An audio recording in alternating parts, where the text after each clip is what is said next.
তোমরা অনেকেই বলতেছিলা যে ভাইয়া গুচ্ছ নিয়ে আসলে আমাদের কিছু সাজেশন দেন।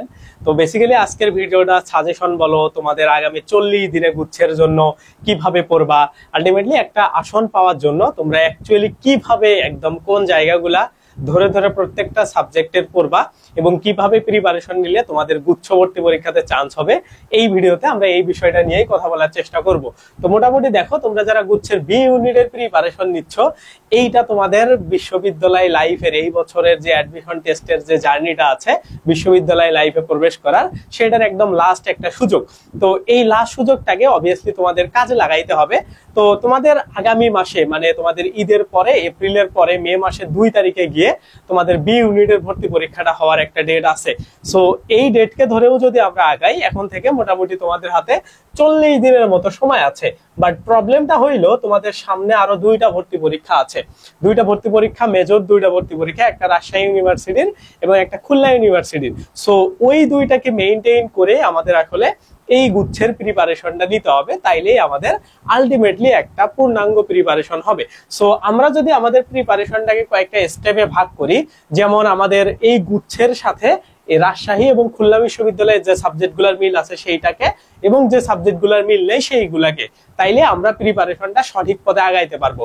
তো প্রথমে একটা জিনিস খেয়াল করো, তোমাদের এই যে 17 এপ্রিল এবং তোমাদের হচ্ছে 19 এপ্রিল, এই 2 দিন হচ্ছে রাজশাহী আর হচ্ছে খুলনা ইউনিভার্সিটির ভর্তি পরীক্ষা, যেটা তোমাদের আর্টস রিলেটেড বা মানবিক বা বিভাগ পরিবর্তন রিলেটেড। এখন এই যে 17 বা 19 তারিখের আগে এপ্রিল মাসে আমরা যদি বাংলা, ইংরেজি এবং জিকে, কারণ এই 3টা বিশ্ববিদ্যালয়ের জন্য বাংলা, তারপরে হচ্ছে ইংলিশ আর হচ্ছে জিকে, এই 3টা সাবজেক্ট বেস করে কিন্তু প্রশ্ন হবে এই 3টা বিশ্ববিদ্যালয়ে। এখন একটা জিনিস খেয়াল করো, এই বাংলা, ইংলিশ, জিকে কিন্তু তোমাদের এই যে গুচ্ছের বি ইউনিটের বা জিএসটি বি ইউনিটেও কিন্তু এই 3টা সাবজেক্ট থেকে প্রশ্ন আসবে। সো তোমাদের হাতে যেহেতু একটাই জার্নি এবং তোমাদের এই সাবজেক্টগুলো কম্বাইনলি এই বি ইউনিটের মধ্যেও আছে, তো তোমাদের উচিত এই সাবজেক্টগুলোকে ধরতে গেলে এই জায়গাতে এপ্রিলের 20 তারিখের মধ্যে শেষ করা। তারপরে বাকি যে দিনগুলো আছে, বাকি যে তোমাদের হাতে প্রায় 12 দিন থাকবে, 12 থেকে 13 দিনের মতো সময় থাকবে, এই 12-13 দিনের মধ্যে তোমরা 10 দিন নিবা বাকি সাবজেক্ট গুলা শেষ করার জন্য। বাকি সাবজেক্ট গুলা কি কি? এইখানে দেখো, মৌলিক জিকে, তারপরে হচ্ছে এই মৌলিক জিকের সাথে হচ্ছে আইসিটিটাকে ভালো করে পড়তে হবে। এইটা যদি তোমরা কম্বাইনলি পড়তে পারো, আর এইখানের যে প্রিপারেশনটা আছে সেটা দিয়ে তোমার একটা সলিড প্রিপারেশন হবে। এবং এক্সট্রা করে তোমাকে এই জায়গাতে একটা জিনিস করা লাগতে পারে, সেইটা হইলো যে বিগত সালের প্রশ্নগুলো পড়ার জন্য তোমার হচ্ছে কোশ্চেন ব্যাংক, গুচ্ছের যে কোশ্চেন ব্যাংকটা আছে, গুচ্ছের কোশ্চেন ব্যাংক বলতে লাস্ট 4-5 বছরের যে প্রশ্নগুলা গুচ্ছের, এইগুলাকে জাস্ট তোমাদের সলভ করতে হবে, তাইলেই তোমাদের একটা ভালো প্রিপারেশন হবে। এখন একটা জিনিস খেয়াল করো, গুচ্ছের প্রশ্নের প্যাটার্নটা কিন্তু এই বছর হালকা একটু চেঞ্জ হইতে পারে। চেঞ্জ বলতে কি বোঝাচ্ছি, যে ধরো মানে সব জায়গা থেকে একটু একটু একটু একটু করে প্রশ্ন হইতে পারে। কারণ আগে যখন হচ্ছে জগন্নাথে এই প্রশ্ন করার দায়িত্ব ছিল, বা হচ্ছে খুলনা ভার্সিটি এবং যশোরে দায়িত্ব ছিল, বা শাস্ত্রের হাতে দায়িত্ব ছিল, তখন কিন্তু তারা একটা প্রশ্নের মধ্যে মানে তাদের একটা ভাইব দেওয়ার ট্রাই করতো। সো এখন যে এই বিশ্ববিদ্যালয়গুলো যেহেতু নাই, এই জন্য তোমাদের একটা আলাদা ভাবে, মানে আলাদা প্যাটার্ন বলতে সব জায়গা থেকে অল্প অল্প অল্প অল্প করে নিয়ে একটা প্যাটার্নে তোমাদের প্রশ্নটা হইতে পারে। সো এই জন্য তোমাদেরকে একটু এই বিষয়ে সচেতন থাকতে হবে। এটার জন্য কিভাবে পড়বা, এটার জন্য চিন্তার কিচ্ছু নাই, জাস্ট প্রত্যেকটা টপিককে ভালো করে ধরে ধরে পড়তে হবে। অর্থাৎ তুমি এই যে যখন এই যে রাজশাহী কিংবা খুলনার জন্য যখন তুমি প্রিপারেশন নিবা, তখন যে টপিক গুলাকে পড়বা ওই বিশ্ববিদ্যালয় 2টার জন্য সেম পড়াটাই তুমি হচ্ছে গুচ্ছের জন্য মানে পড়বা। ঠিক আছে, যে গুচ্ছের জন্য যে এই টপিক গুলা থেকে আসে না বাট পড়বো না, এই কাজটা তুমি কখনো করবা না। তাইলে তোমার একটা ভালো প্রিপারেশন বা ভালো একটা মানে পজিশনে চান্স পাওয়ার সম্ভাবনা অনেক বাড়বে। তোমরা অনেকেই আমাকে বলতেছিলা যে ভাই এই বছর গুচ্ছে আসলে কিভাবে ভালো করব, গুচ্ছে আসলে চান্স হবে কিনা, এখানে টাফ কেমন হবে। দেখো, টাফ বলতে কি, যদি গুচ্ছের মধ্যে এই বিশ্ববিদ্যালয়গুলোও থাকতো, যে লেভেলের কম্পিটিশন হইতো, গুচ্ছের মধ্যে এই বিশ্ববিদ্যালয়গুলো নাই, যেমন হচ্ছে তোমাদের এই যে জগন্নাথ নাই, শাস নাই, খুলনা নাই, তারপরেও সেম কম্পিটিশনই হবে। কারণ কোন স্টুডেন্ট যারা এইগুলাতে মানে পরীক্ষা দিত তারা ওইখানে পরীক্ষা দিবে না, বিষয়টা এমন না। কারণ ওইখানে এখনো 18-19টা বিশ্ববিদ্যালয় আছে। সো এইগুলাকে সবাই টার্গেট করবে। তো কম্পিটিশন হওয়া না হওয়া এটা কোনো ফ্যাক্ট না। ফ্যাক্ট হইলো তোমার পরীক্ষাটা ভালো করে দিয়ে আসতে হবে। এই জন্য এখন তোমরা তাইলে কিভাবে পড়বা দেখো, এটার জন্য এই যে বাংলা ইংরেজি জিকে আসলে মানে আলাদা করে, মানে তোমাদেরকে যদি আমি একটা সত্যি কথা বলি, এই যে আলাদা এই বিশ্ববিদ্যালয়ের প্রিপারেশন, আলাদা ওই বিশ্ববিদ্যালয়ের প্রিপারেশন, এইভাবে যারা প্রিপারেশন গুলা নাও তাদের আসলে পরীক্ষাটা খারাপ হওয়ার চান্স থাকে, মানে তাদের চান্স পাওয়ার সম্ভাবনা কমে থাকে।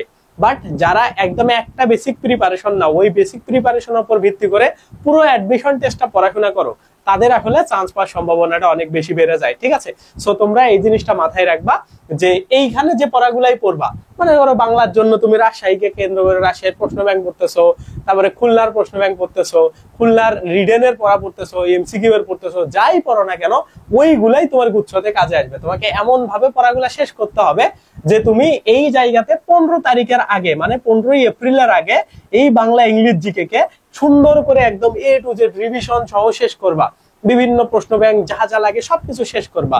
এর পরবর্তীতে এসে তোমার মাথায় এই জিনিসটা রাখতে হবে যে এইখানের বাংলা ইংরেজি জিকে আমি আর রিভিশন নতুন করে পড়বো না, আমি আর একদম শুরু থেকে পড়বো না, আমি জাস্ট রিভিশন স্টাইলে পড়বো বাকি 10 দিন।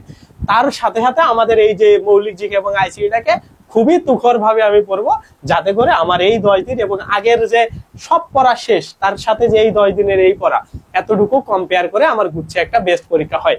একটা কথা মাথায় রাখো, গুচ্ছ মোটামুটি গুচ্ছের পরে তোমাদের হাজি দানেশে পরীক্ষা আছে 6 তারিখে, 6 বা 7 তারিখে। এই দুইটা পরীক্ষা বাদ দিয়ে তোমাদের কিন্তু, তুমি যদি এইগুলাতে না ক্র্যাক করতে পারো তোমাকে সেকেন্ড টাইম প্রিপারেশন নিতে হবে। সো এইটাকে তুমি একটু ভালোভাবে নাও। আর এখন আমার সাজেশন থাকবে, আপাতত গুচ্ছের চিন্তা বের করে দাও, শুধুমাত্র খুলনা আর রাজশাহীকে টার্গেট করে পড়ো। যে পড়াগুলাই পড়বা ওইগুলাই তোমার গুচ্ছে কাজে আসবে। তুমি গুচ্ছের কথাটা মাথা থেকে বের করতে কেন বলতেছি, কারণ এই জায়গাতে হিউজ একটা, তোমার প্রায় 1 সপ্তাহের বেশি একটা সলিড টাইম পাবা পড়াশোনার জন্য, যে টাইমটাতে তোমার মৌলিক জিকে এবং আইসিটি খুবই ভালো করে শেষ করা সম্ভব হবে। সো এই দুইটার প্রেশার আপাতত বাদ, এই দুইটাকে টার্গেট করে পড়ো, দেখবা গুচ্ছের প্রিপারেশন ভালো হবে। এখন সব থেকে বেস্ট ডিসিশন হবে এইভাবে তোমাদের পড়াশোনা করার। সো এইভাবে যদি তোমরা পড়ো তাইলে আমি মনে করি তোমাদের একটা বেস্ট প্রিপারেশন হবে এবং গুচ্ছতে গিয়ে দেখবা আলটিমেটলি অনেক ভালো একটা প্রিপারেশন তুমি নিতে পারবা। এখন তোমরা যারা যারা চাও এই 3টা বিশ্ববিদ্যালয়ের দেখো একটা কম্বাইন কিন্তু প্রিপারেশন হচ্ছে, সো এই কম্বাইন প্রিপারেশনটা যদি তুমি নিতে চাও, আমাদের 5 এপ্রিল থেকে এই যে এমসিকিউ বেসড ক্লাসগুলো শুরু হবে। এমসিকিউ বেস কি কি? খুলনা ইউনিভার্সিটি, রাজশাহী ইউনিভার্সিটি এবং গুচ্ছের জন্য। এই যে খুলনা এবং রাজশাহীর এই দুইটার জন্য দেখো লিখিত ক্লাস আমাদের এখন চলতেছে। এই লিখিত ক্লাসগুলো তোমরা রেকর্ডেড পাবা, যেগুলো এখন হয়ে যাচ্ছে, এবং এইগুলার সাথে যে এমসিকিউ ক্লাসগুলো হবে এগুলো তো তোমরা লাইভে পাচ্ছ। তার মানে দেখো তোমরা যদি এখনো ভর্তি হও তাইলেও তোমার কিন্তু এই যে সলিড একটা প্রিপারেশন হবে এই দুইটা বিশ্ববিদ্যালয়ের জন্য। এবং আমাদের ক্লাসগুলো কিন্তু 15ই এপ্রিলের মধ্যে শেষ হয়ে যাবে। সো এই 15ই এপ্রিলের মধ্যে যখন এই দুইটা বেস ক্লাস শেষ হবে, অর্থাৎ এই যে বাংলা ইংলিশ জিকে যখন শেষ হবে, তারপরে গিয়ে কিন্তু আমরা এই যে মৌলিক জিকে এবং আইসিটিটাকে শেষ করব বাকি সময়টাতে, এবং রিভিশন করব আমরা এই জায়গার জিনিসগুলাকে। তাইলে কিন্তু আমাদের কি হবে, একটা সলিড প্রিপারেশন হবে এই 3টা বিশ্ববিদ্যালয়ের জন্য। সো এই ব্যাচটাতে তোমরা যদি ভর্তি হইতে পারো, এক্সাম, তারপরে হচ্ছে লিখিত এক্সাম, তারপরে এই জায়গার মডেল টেস্ট, সবকিছু তোমরা সুন্দর করে দিতে পারবা। ওকে, সো এইটাতে তোমরা এখন ভর্তি হলে একদম ফ্রেশ ক্লাস পাচ্ছ। এবং ভর্তির জন্য তোমরা 01780647899 এই নাম্বারে আমাকে হোয়াটসঅ্যাপে নক দাও। এইটার ফি হচ্ছে 2100 টাকা, আর বাকি ডিটেলস গুলো আমি তোমাদেরকে সবকিছু দিয়ে দিব। একটা স্ক্রিনশট নিয়ে তোমরা নক দিয়ে দাও। ওকে, আর আজকের ভিডিও কোয়ালিটিটা কেমন লাগতেছে? আশা করি ভালো, কারণ এখনকার ভিডিওগুলো আমরা এরকম অনেক কোয়ালিটিফুল করার ট্রাই করব আশা করি, এবং তোমরা দেখে অনেক মজা পাবা। আশা করি আমাদের আপকামিং ভিডিওগুলো আরো অনেক ভালো আসবে।